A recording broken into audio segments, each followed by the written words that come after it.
Welcome to the Deep Dive.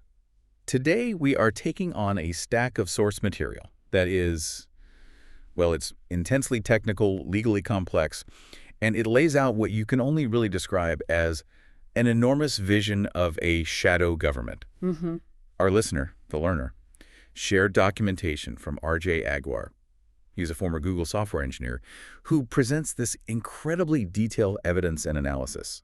He's alleging that essential government services have been systematically dismantled. And not just dismantled, but replaced. Replaced by a covert global network that he actually gives a name to, the Bizarro State. And he alleges it's all run by a foreign actor. Right. And this isn't just, a high-level claim of some political conspiracy. It's a forensic accounting and a technical breakdown of how that takeover was supposedly achieved. The level of detail is something else. It really is. The precision of the source material.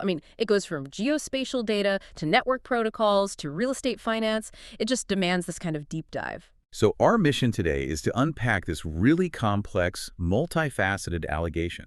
This idea of a global network achieving control through technological privatization. And to really understand the specific mechanisms he lays out for financial extraction, how they supposedly fund all of this. And we absolutely have to start with the context, because the specific, almost unbelievable setting is what frames this entire conflict. Yeah, you really can't get away from it. All of this documentation, the technical demos, the legal filings, it's all being recorded from one specific address, 2302 Britton Ridge Drive in Katy, Texas.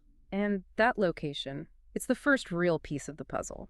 The source, Aguar, he stresses over and over that this specific home is less than 300 feet away from the residence of former FBI Director Robert S. Mueller III. 300 feet, that's right next door, basically. It's nothing. And for Aguar, this physical proximity in a neighborhood he identifies as a key control center and hub for this network, well, that's what establishes the gravity of the whole thing. It shows how high-profile the alleged activities are. And he says these videos and demos are a direct result of an ongoing, very intense legal battle. Oh, yeah. It involves petitions to the Supreme Court of Texas, various federal lawsuits, even formal IRS reports. He claims it all started after the network escalated its harassment against him. Okay, that definitely sets the stage. It moves this from just pure theory into something, very real, very localized. All right, let's unpack this. The core thesis that drives this entire narrative is a process the source calls abdication. And abdication here is a very specific term he's using. It means the systematic, deliberate relinquishing of essential governmental responsibilities. So things that governments have always done. Exactly. Functions that were historically mandated and run by state agencies. Think the DMV, Public Works, National Health Services. They were allegedly just ceded to private, technology-driven companies. But the key part of his allegation, the real pivot, is that these private companies aren't actually independent. Right. They aren't just normal market players. He claims they're ultimately controlled by a foreign power, which he specifically identifies as the Communist Party of China, or the CPC. And he's insistent that this shift wasn't some kind of natural evolution of the market. It wasn't even just a result of governments being inefficient. He alleges this abdication was engineered. Yeah, through what he calls a two-prong attack. It was designed to make the transition so appealing, so obviously better, that citizens and politicians would just see it as a necessary improvement. A no-brainer, I think, is the term he used. Exactly. The goal was to maximize the performance gap, the delta, between the old system and the new one. So the first prong is what he calls the intentional weakening. Okay, what does that involve? This involves inserting high-level agents into crucial government departments. He specifically names transportation, the CDC, and a lot of local county offices. And their job is? Their mission is simple: to intentionally degrade the performance of the existing state systems, make them slower, more frustrating, more bureaucratic. The goal is to maximize citizen frustration, introduce inefficiency, and just make sure the public is clamoring for a solution. Any solution. So you poison the well first. You create this deep, burning need for something new. You got it. And then comes the solution, the second prong, which is the shiny object. The shiny new app. Correct. The second prong is introducing a technologically superior, much more convenient private solution. And these private ventures are often fronted by, very high-profile, charismatic entrepreneurs. He mentions the PayPal mafia. He does. He refers to them specifically, citing people like Travis Kalanick, Elon Musk, Peter Thiel, people whose companies are now central to global infrastructure. So by making the government system deliberately miserable, The performance difference between the old sputtering system and the sleek, new private one is just massive. It's maximized. And that makes adopting the private technology irresistible to the public, no matter what the long-term strategic risks might be. No one's thinking about centralizing control when their taxi app just works. It's an elegant strategy. Yeah. A bit chilling. Let's look at the foundational case study he used to illustrate this: geospatial data and mapping. Right, and this whole line of thinking for him was apparently triggered by this really fascinating anecdote. He asked his mother about a mundane, pre-internet task, just finding places in her hometown in Venezuela back in 1985. And she explained that mapping data, street names, property lines, ownership records, it wasn't controlled by one single entity. Not at all. It was fragmented across all these different government ministries, public infrastructure, transportation, and local property offices they called catastro.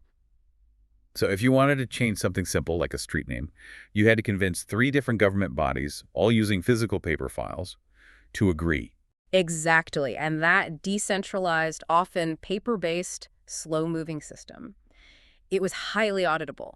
If a document existed, you could go to the filing cabinet and find the paper trail. It was inefficient, but it was secure in its own way. It was non-performant, slow, and frustrating, but it was resistant to large-scale, secret manipulation. But then came the digital era, and with it, the abdication. This was the critical moment, when governments allegedly just delegated this core responsibility control over global geographic information systems, or GIS data, to platforms like Google Maps. And eyewear source material really hammers home the implication of that. Oh, it's profound. Control over global GIS data gives the network the power to subtly manipulate physical reality itself. Wow. If an actor can change house locations or numbers or property lines within the map platform that billions of people use as the absolute truth, and there's no paper trail back to an auditable government ministry. It creates huge national security risks, and it completely destroys auditability. Right. The map becomes the reality, not just a reflection of it. That's a terrifying idea. Yeah. That the map we all navigate by is actually a strategic vulnerability. So that example deals with static infrastructure. The next case study, transportation and licensing, shows control over movement, over people. Yeah, we're talking about the taxi industry before, say, the late 1990s. This was a classic, heavily regulated public service. Cabs were licensed by the city. They were standardized. They had visible numbers painted right on the door. And the drivers had to go through a whole process. A huge process. Background checks, extensive exams, and they had to acquire these really expensive city medallions. The whole structure was built to ensure public accountability. You had clear vetting of drivers and vehicles, and most importantly, you had physical points of inspection and regulation. And the shiny object that just blew past all of that was the ride-hailing app, Uber. It introduced convenience, but it completely dismantled that regulatory framework. The source alleges that the rise of apps like Uber, associated with figures like Travis Kalanick, they circumvented all that existing regulation through these massive, aggressive lobbying campaigns, and they essentially just made the old framework obsolete. And the medallion system just collapsed. It did. And the risk, according to Agwar, is that this instantly provides a massive, unregulated avenue for a foreign actor, the CPC, to insert potentially thousands of intelligence agents. Posing as just regular Uber drivers. Exactly. And since the car is no longer a regulated vehicle, these agents can use it as a mobile espionage platform. Right, there's no inspection. Precisely. The lack of standardized inspection or mandatory physical accountability markers means foreign agents can blend seamlessly into the city. They can use the vehicle as a vehicle espionage machine. And put whatever they want in it. You can install sophisticated surveillance tech RF interceptors, computer vision sensors, and do it at a massive scale. It leads to this ubiquitous exploitation that's extremely difficult for counterintelligence agencies to even trace, let alone contain. The regulated taxi was a known quantity. The decentralized ride-hail car is a clandestine tool. Okay, now we shift to what Agwar argues is maybe the most significant abdication of all. Currency and payments, the financial lifeblood of a nation. This is fundamental to sovereignty. Traditionally, control over currency, the physical printing of money, tracking serial numbers, the flow of capital, that was an exclusive government function. It was managed by institutions like the Federal Reserve or national treasuries. Even cash, which is untraceable at the point of sale, still relied on government-issued bills. Right. But the global shift to digital payments, championed by these online processors, has made cash, functionally obsolete for a lot of people. It's an unconscious collective abdication. That's a great way to put it. Agwar's point is simple. While we still use dollars or euros, the vast majority of transactions are now digital. And they're all mediated by private payment processors, mostly from that X.com PayPal lineage. So if you control the payment processing infrastructure, You have de facto control over the operational currency system of the entire planet. And it doesn't just shift sovereignty away from nation states. The processors charge a constant standardized processing fee around 3% on every single transaction. and that 3% fee collected globally, Yeah. constantly, that's what the source alleges used to finance this entire sprawling network. It's the self-sustaining fuel. Hmm. And Aguirre's proposed solution is, it's pretty radical, but it's logical within his framework. Which is? The immediate nationalization of payment processing.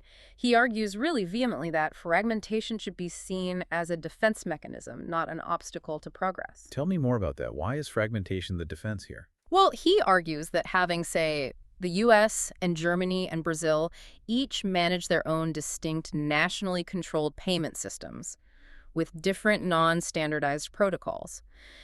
It actually fosters compliance, and it makes collusion between major economies nearly impossible for an outside actor. Because there's no single point of failure. Exactly. Globalization and standardization in these strategic areas are precisely what the CPC allegedly exploits. They don't have to compromise 50 different systems. They just have to compromise the one global aggregator that handles payments or mapping or health data. So fragmentation makes the attack surface tiny. And globalization makes it planetary. The fourth glaring example mentioned, which affects pretty much every citizen, is health information. Right. Again, historically, the dissemination of critical health and medical information, especially in a crisis, that was a dedicated government public health responsibility. But where does the average person go when they feel sick or have a medical question? You search online. You go to WebMD or something similar. Exactly. Which means a private entity, which he alleges is controlled by this network, suddenly holds this massive influence over life or death health decisions. So delegating that vital function to a private platform is an existential risk. Absolutely. If the network can manipulate or suppress life-saving information, or on the other hand, promote life-threatening misinformation, they gain enormous control over a population's well-being and productivity. It's the same pattern. Take a vital public service, weaken the state's offering, and then replace it with a seemingly better, centralized tech aggregator. And he notes that this push for aggregation is happening right now in other fundamental areas: digital passports, digital driver's licenses, even airline and concert ticketing. He sees the standardization and globalization of these identity and access systems as the final frontier. Before 1998, these were always localized, fragmented things you had to have. A physical ticket, a state-issued license. And by moving them toward a single global aggregator. The network can centralize both identity control and, of course, the transaction fees that come with every boarding pass or concert ticket. The goal is total systemic lock-in. Okay, we've established the strategic this idea of abdicating sovereignty. But now, here's where it gets really interesting. Because we move from ideological control to the practical, quantifiable extraction of wealth. We're moving into the how much. This is the heart of the source material's forensic work. It's the headroom analysis, which he labels D91-6. And this analysis tries to quantify the extraction opportunity for the network from these specific geographical concentration points, the alleged operational hubs. So these hubs aren't just places where agents live. No. The core hypothesis, which Aguirre says was confirmed by his Venezuelan informant, is that the intense concentration of agents in specific, highly affluent zip codes like 77494 in Katy, Texas, is essentially a large-scale, self-sustaining money laundering and funding operation disguised as a residential community. So the high real estate values and the high salaries, they aren't just for luxury. They're strategically necessary to generate cash flow back to the network. Precisely. Aguirre used publicly available census data and his own internal geo-index data for this zip code, which he noted has over 50,000 properties and about 42,000 households. The whole exercise was to calculate the orders of magnitude where the network generates its biggest returns. Based on their control over those four key economic pillars we just discussed. Exactly. So let's walk through the categories, starting with category 1, payment processing fees. This is the most immediate, recurring extraction method. Right. And the income statistics alone are a huge red flag for him. The median household income in this zip code is reported at an abnormally high $168,000 annually. For a typical suburban area, that is very high. It is. So Agwar assumes that after taxes, these agents spend about 75% of their net income using credit cards or online payment processors, which, as he alleges, are all ultimately controlled by this network. And that standardized 3% processing fee becomes the engine. When you apply that constant 3% fee across the staggering economic flow of 42,000 high-income households, the network's annual recoup from payment processing alone is estimated at $161 million annually From one zip code. in that one area. And the implication is crucial. Agwar argues this huge figure directly explains why agents are given such inflated salaries. The network invests massive sums into high agent salaries not as a cost, but as a mechanism to maximize the available spending pool. So they can maximize their own 3% take. It flows straight back to them. It's a closed-loop self-financing cycle. Wow. $161 million just from transaction fees in one suburban zip code. That's staggering. It completely changes how you view a corporate salary. It's not a payment, it's a funnel. Okay, Category 2 represents the largest overall financial opportunity, residential financing. This is where the numbers just explode. The total real estate market value in that zip code is estimated at around $21 billion. The vast majority of that, about $18 billion, is financed via mortgages. And he's working on the hypothesis that the network controls the financing institutions. Right. He specifically named Deal Global and Pfizer as potential aggregators in the real estate space, which he alleges are used to move these funds. So assuming they charge an average interest rate of just 3% on that $18 billion in debt, the network can capture $540 million in interest income. Per year. Per year. $500 million in interest payments annually just from controlling the mortgages in one community. Exactly. This makes controlling the lending apparatus far more lucrative than just skimming transaction fees. But the analysis also revealed this key financial anomaly that really speaks to the nature of the agent compensation. Which was the high income relative to the house value. Right. Agwar noted that abnormally high household income, the $168K, relative to the median house value of around $500. And how did that disparity play out in his calculation? He calculated that if an agent was diligent about saving 75% of their net income, which he suggests they're probably required to do, they could pay off a $500,000 house in full in just 3.5 years. 3.5 years, compared to 30 for most people. Or 50 even. It just suggests subsidized or manipulated housing costs or maybe income inflation specifically tailored for these agents. The network places them in these high-value houses, makes sure they have the income to make massive mortgage payments, and then captures the $500 million in interest. They're essentially financing their own operations through their employees' subsidized housing. The house itself becomes a subsidized operational expense for the network. Okay, let's move to Category 3, property taxes. And Texas relies heavily on them. Very heavily. Texas property tax rates are high, around 2.6% of the assessed value. The exploitation here is subtle, but pretty brilliant in its cynicism. The total annual property tax collected in the zip code is over $546 million. And the mechanism here involves property tax protest firms. Exactly. He names O'Connor and Associates specifically. These firms represent the homeowner. They legally lower the tax bill. He hypothesized a 30% reduction, and then they take a really high percentage, often 45% to 50% of the savings as their fee. So the network's profit comes from legally lowering the tax burden for their agents, which maximizes the agent's spendable income. And then they just skim the resulting tax refund. Correct. By estimating that 30% reduction and assuming the network-controlled firm takes half of that saving, the network's annual recoup from this mechanism alone is estimated at $81 million. It's legal wealth extraction, achieved by gaming the tax system that funds local government. And finally, Category 4, gas consumption, which speaks to the infrastructure of movement. Based on his visual confirmation and vehicle registration data, Agwar estimates a very high average of 3 or more cars per household in this hub. That's over 120,000 vehicles in the zip code. So you calculate a modest amount spent on gas. Yeah, even at a modest $40 spent on gas per car per week, the total consumption is around $262 million annually.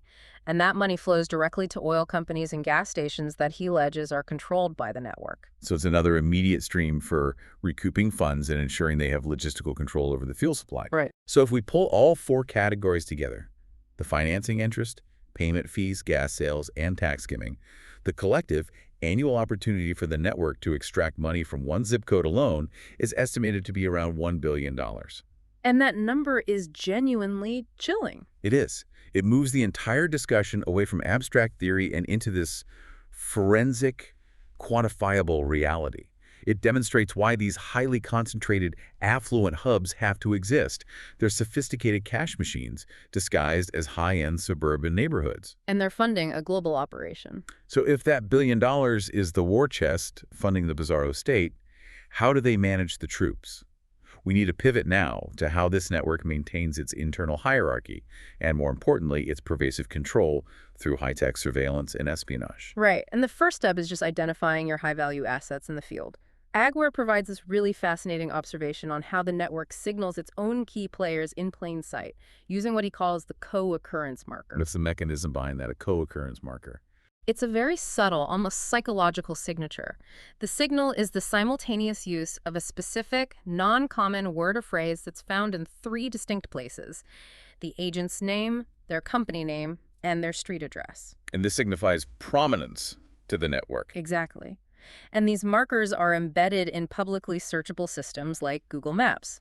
Can you give us some specific examples he documented? Certainly. The most immediate example is his own location on Britton Ridge Drive. He notes the involvement of an individual who had a company named Britton Enterprise. So Britton is in both the business name and the street name. It's a deliberate, internal handshake. It's like a hidden badge of rank.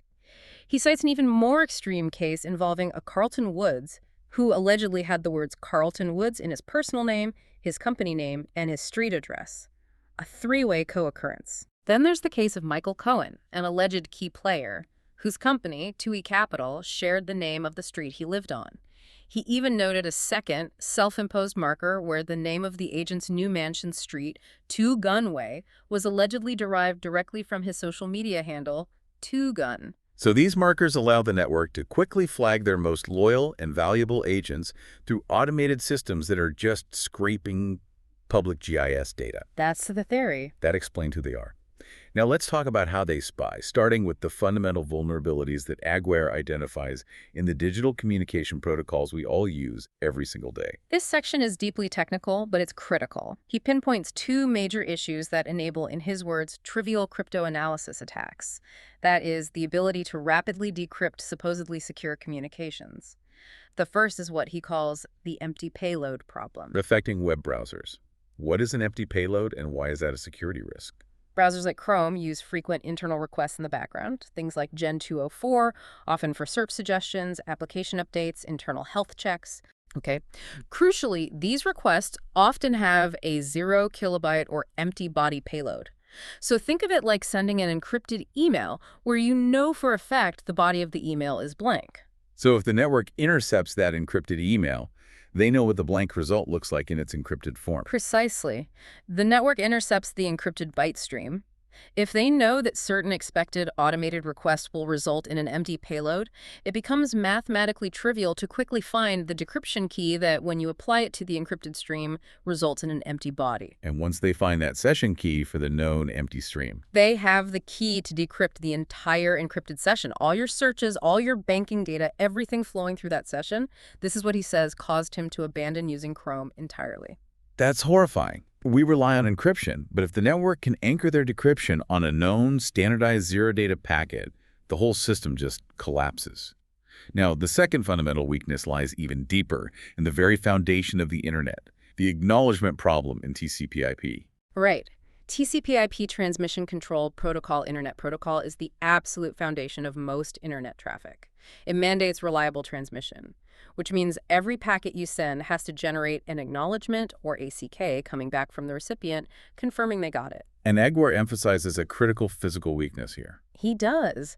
The downlink, the return channel, is always the weakest and easiest channel to intercept from a physical location. For instance, from the network's hub location just 300 feet away from the target's house. So why is that acknowledgement packet so dangerous? The ACK packet, when it's intercepted, can contain really valuable fixed anchors for cryptoanalysis. For example, it might leak a MEXI address, a media access control address, which is a fixed unique identifier burned into the hardware of your device. So that fixed string combined with the predictable nature of the acknowledgements. It provides the network with, in his words, endless opportunities to intercept traffic, anchor their decryption efforts, and rapidly compromise your session's security.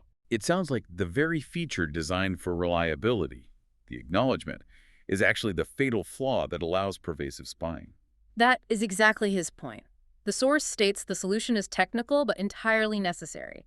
Abandon the protocols that make this possible. What's the proposed alternative? He advocates for the deprecation of HTTP1 and HTTP2 in favor of HTTP3, which is based on the user datagram protocol, or UDP. And UDP doesn't require acknowledgments. Right, which destroys the mechanism that the CPC allegedly exploits to anchor their decryption efforts. And furthermore, he claims he observed agents within companies like Google intentionally forcing some legitimate requests down to the weaker HTTP1 and HTTP2 protocols, even when the server was perfectly capable of HTTP3. Suggesting that these protocol weaknesses are a deliberately engineered feature of this abdication strategy, not just accidental bugs. That's the massive allegation he's making. And finally, on the technical side, we have the cookie problem, which affects the user session itself. And this relates directly to user identity. Yeah. Session cookies and fixed header names like setCookie are constant small strings embedded within the communication stream. Since these strings are constant across multiple requests in a single session, they are powerful anchors for cryptanalysis. If the network captures the first request containing that unique session cookie, they can use it to rapidly decrypt all subsequent requests in that session. So this means that if you're just using your browser normally, you're essentially giving the network a continuous, decades-long key to your activity. Yes, and this led to the extreme personalized workaround that Agwar suggests for citizens who fear they're being targeted by this level of crypto attack. And this part really emphasizes the psychological toll of this alleged surveillance. Yeah. What is the recommended defense? The only robust defense against this specific cookie attack, according to him, is entirely behavioral. The target has to clear all their cookies, open an incognito session, perform one search or one transaction, and then immediately close the session. Every single time. Every time. This forces the network to deal with a brand new, unique, unseen cookie on the next request, which makes the continuous cryptanalysis attack extremely difficult to maintain over time. So he's basically recommending we all return to 1998 internet behavior, clearing your entire cache and session after every single click just to achieve basic privacy. That level of required vigilance is exhausting. It is. And it highlights that the standards bodies, like the W3C, are, in his view, failing to implement necessary security upgrades. He thinks they need to eliminate fixed strings and cookies in favor of continuously changing cryptographically strong identifiers to break the network's reliance on these predictable anchors. Okay, we've talked about digital espionage. Now let's talk about the physical manifestation of this surveillance. The vehicle espionage machine, which he says is particularly prevalent in highly connected vehicles. This refers to sophisticated devices installed within vehicles, typically marketed as dash cams or driver assistance sensors, especially in connected cars like Teslas. Agwar details that this device functions as two things at once. First, a localized stingray. A device that mimics a cell tower to intercept calls and locate phones. Exactly. And second, a powerful, always-on computer vision sensor. And the central tracking technique isn't just about reading license plates directly from the target's car. It's about tracking by proxy, using information asymmetry and logistics software. That's the most sophisticated element. He calls it the computer vision attack. The network agents will intentionally position their vehicles to make sure that their license plate or vehicle is recorded by the target's vehicle camera, or, if they're following, that the target's plate is recorded by the agent's camera. And at the same time. Crucially, these agents are simultaneously transmitting their own known accurate location via a dual-purpose mobile app. He mentions the now defunct Second Fire app as an example in the source material. So the network is combining two streams of data, the agent's accurate GPS location, and the target car's visual data that places the agent at a certain point in time. Exactly. Think of it like a highly sophisticated triangulation, but instead of 3 fixed towers, they're using one camera and one reliable GPS signal to create this constantly moving, highly accurate reference point. So by knowing the agent's location and having the target's camera place the agent at a specific moment, the network's logistics software can calculate the target's precise location and movement by proxy. And that creates total information asymmetry. The network knows the location of the target without the target ever having to transmit their own GPS data. And that's the alleged goal. Right. The source says this mechanism gives the bizarro state total, granular, continuous visibility. They know where everyone is at all times. Meanwhile, defensive forces, law enforcement, intelligence agencies, they only have visibility into a tiny fraction of the activity. It's a surveillance gap that makes effective counterintelligence nearly impossible. To combat this unprecedented visual surveillance, Aguiar resorted to commissioning the ultimate physical countermeasure. It really is a testament to the severity of the threat he feels. He designed and custom ordered a specific vehicle camouflage wrap. And he chose a specific pattern for a reason. He did. He states he specifically chose the Taiwanese camouflage print because it's known to be particularly disruptive and difficult for computer vision systems to distinguish against natural backgrounds, especially the kind of vegetation you see in parts of Texas. The goal is simple: to render his vehicle visually invisible to the network's computer vision cameras, thus defeating the core tracking mechanism of their logistics software. He is fighting digital surveillance with physical disruption. Yes. Okay, we're moving now into the final sections. We're connecting the high-tech surveillance and financial extraction back to the deep historical and legal roots of this control structure. And we have to start with the legal abdication itself. The source material contains this continuous, damning narrative documenting the court's unwillingness to address his allegations, which he uses to support his thesis that key governmental functions, specifically the judiciary, have been abdicated to this network. He details an ongoing conflict with the 387th Court and the opposing counsel. Yeah, he names them, Morgan Hibner and William Kyle Adams. He claims that despite him filing serious allegations of multi-court fraud, with attached forensic evidence, the court essentially ceased to function. That's an astonishing phrase to use about a court. Cease to function. What exactly does that mean in practice? It means they didn't just rule against him on the merits. He alleges they just ignored the proceedings entirely. Aguiar notes that his motion for sanctions against the opposing counsel, which detailed the alleged criminal fraud, it just sat there, untouched. The court and the counsel, in his account, just abdicated their responsibility to participate. Effectively denying him a hearing or even a reply. And why is that denial of a hearing the network's goal? Because the goal is to prevent the target from putting damaging evidence, like the geo-index data proving agent concentration or the forensic data on the computer vision attacks, on the record. Once it's formally on the record in a court proceeding, it becomes subject to potential FBI or Secret Service audit and investigation. By denying the hearing, they prevent the formal introduction of evidence that could expose the network. And this denial of due process pattern is so systemic, he sees it reflected even in the most minor cases, which to him demonstrates coordination. This is maybe the most compelling supporting data point for coordination.